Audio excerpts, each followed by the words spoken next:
Thanks for checking out this horror movie superlatives video. So this is for 2009, and if you don't know how this works, just watch this video, get my picks for all the categories I'm going to go over.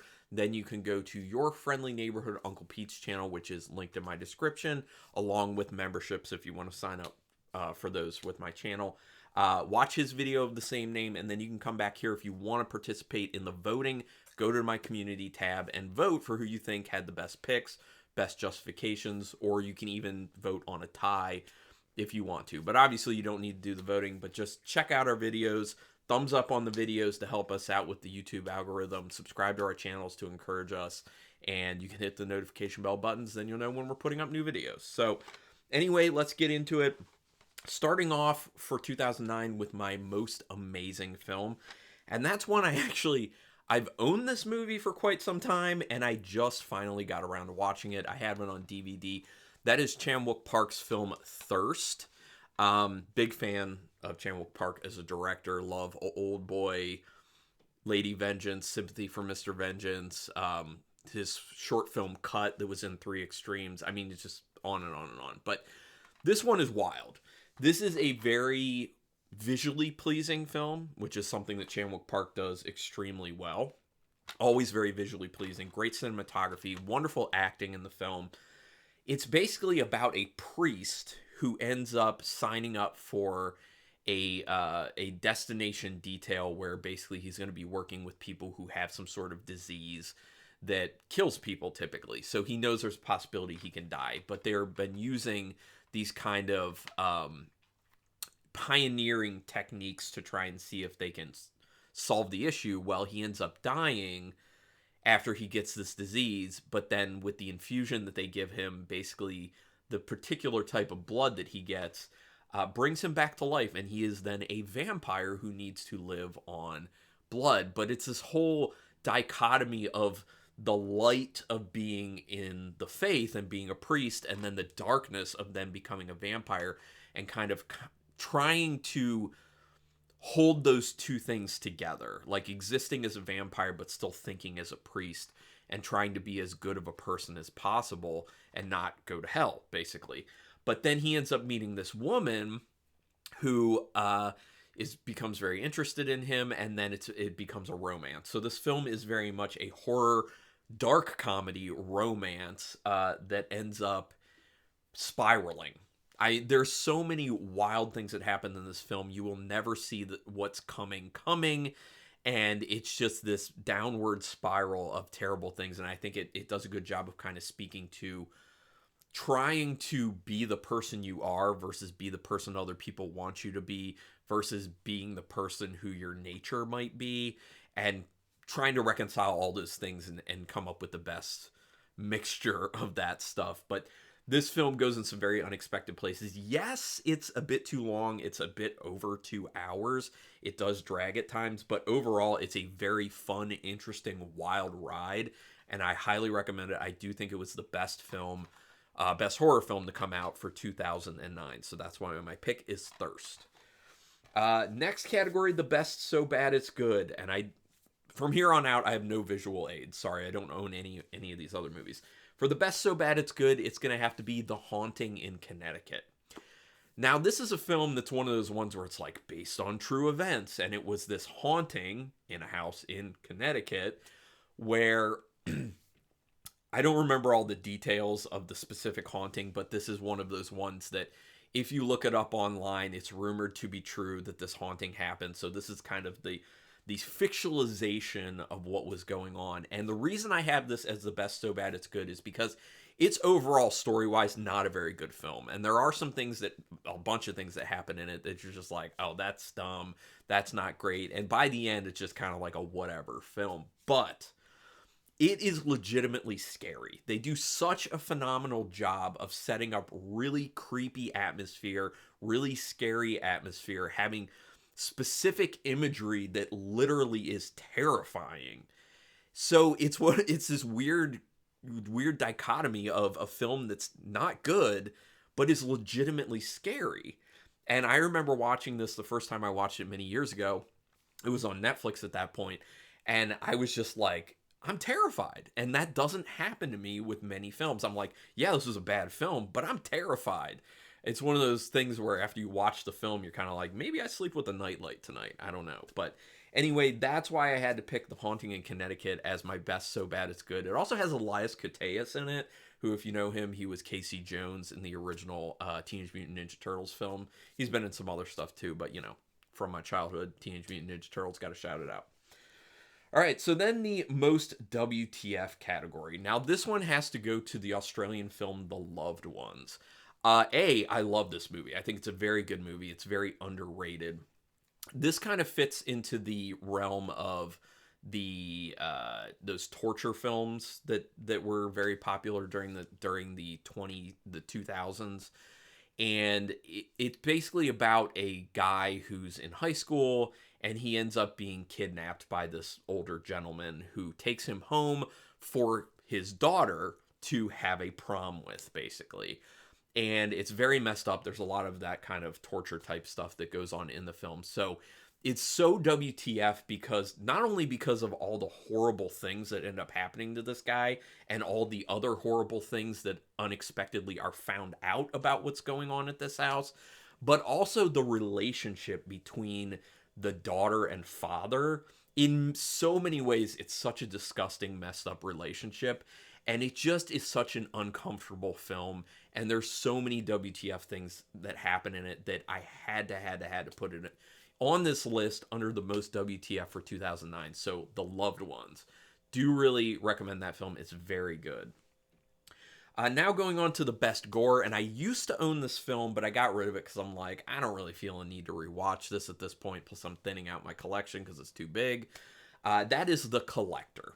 Another film that fits into the whole 2000s torture film popularity.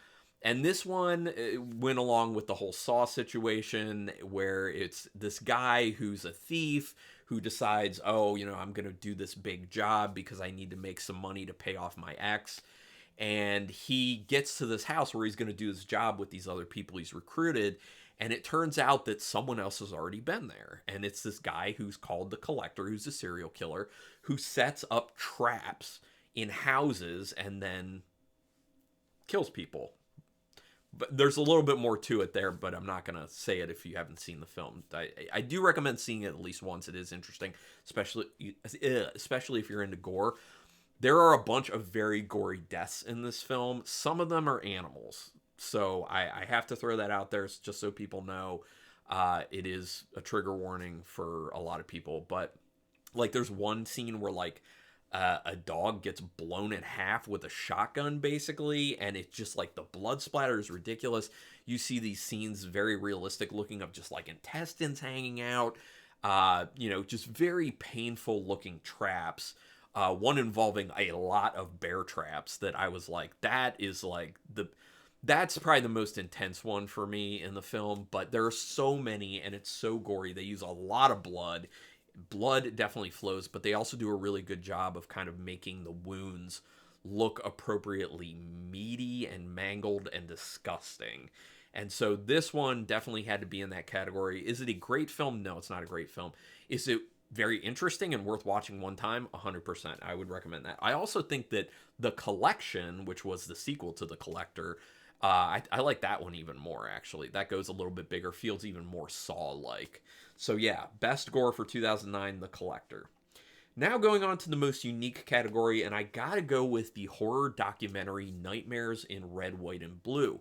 So back when I saw this was the very first horror documentary I ever saw that really dove into looking at societal ills and how societal ills are reflected in horror films. And it did it by decade in the United States. So it looked at US films, horror films specifically, through all these decades. I think it may have started it's been a while since I've seen it. I think it may have started in like the 50s and it went like 50s, 60s, 70s, 80s. It just kept going, and it did this really deep dive into what was the psychology of society at that point. What were all the fears that everyone was thinking about at that point?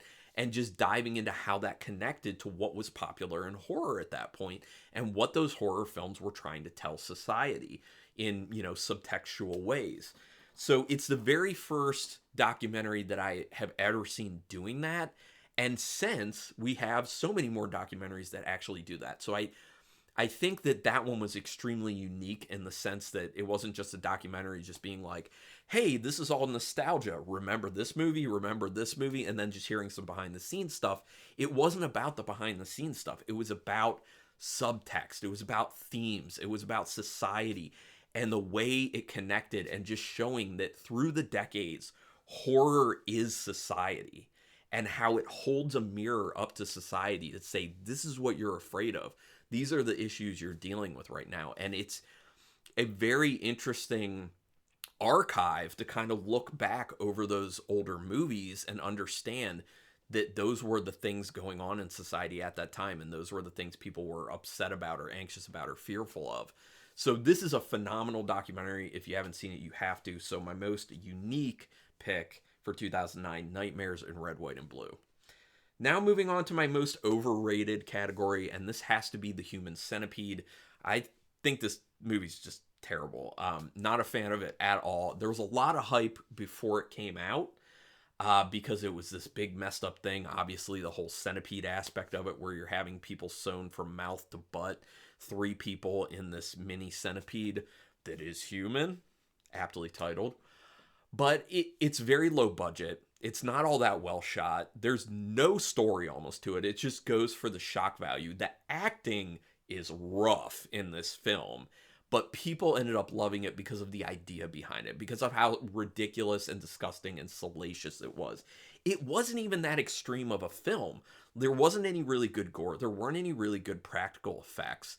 It's just the idea behind it that made it popular, that made it salacious. Yes, they got better with the films that came after it, which I would still argue they're still not like great films. But this first one was just not good. For me, not good at all. I can see where some people would like it, but it's not a very good movie. And it was very popular. It still is pretty popular. The other thing is Tom Six, the writer-director of it, has a massive ego. This guy thinks he is film god.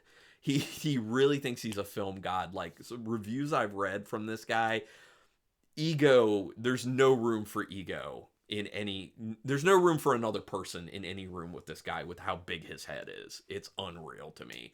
And the way he talked about Human Centipede, you would have thought it was like The Shining, like that level of quality. But anyway, most overrated for me for 2009, The Human Centipede. Now my favorite category, the most underrated, and that has to be the film Jennifer's Body, which I did consider putting Jennifer's Body with the most amazing for this year, but Thirst, I think, definitely ended up beating it out. But Jennifer's Body is a film that has gotten a lot more appreciation over time, but it's still not at the level that I think it should be. This was a Karen Kusama film, so if anyone saw I think it was like 2015 it came out, the movie The Invitation, that was really, really good. I think John Carroll was in it. It was a very, very good film, and this film is even better. It stars Amanda Seyfried and Megan Fox in probably Megan Fox's best role, honestly. She actually did a really good job on this one. And they used her popularity and her sex symbol status against this story in a really cool, interesting way. And it's basically about a very popular girl at school who's very attractive. That's Megan Fox, who has this friend called Needy, who is, surprise, needy. And how they go to this concert where this band decides they're going to be doing this satanic ritual because they want to become big. They don't want to be playing these small towns anymore. They want to be a huge band. And so they abduct Megan Fox's character, in order to try and sacrifice her in order to get this fame. Well, things go wrong, and she becomes possessed by a demon, basically. And then it's just about her going on this rampage. She's basically a succubus, where she's luring in all these men and killing them in different ways. And her friend Needy, then at that point, is trying to stop her, even though she still loves her friend. And it's actually a really good film, and the reason the movie is called Jennifer's Body is because it's very much about a male-dominated society that feels like it owns women's bodies. And that's the very interesting subtext within this film. that is plays out very interestingly. The script is by Diablo Cody, who did was most popular for writing the film Juno, which was also a very good film. Diablo Cody is quite a good writer, in my opinion. So Jennifer's Body, great film, super underrated. I think everyone should check that one out. And yeah, that rounds out my picks. Most underrated, Jennifer's Body. Now, I would love to hear what your picks may have been from the 2000s. You can go ahead and put it down in the comments. You can also put them in the comments from Uncle Pete's video. But yeah, support us however you can. We really appreciate that thumbs up and subs and all that stuff. We have one more video in this series for the ultimate. It's kind of like the overall, not just one from each year as we just did, but the overall from 2000 to 2009. What is the one most amazing? What is the one best Gore? You know, all that stuff. So after that, we're going to be done with it, at least for a bit. But thanks for taking this ride with us. Appreciate it. And until next time, keep it brutal.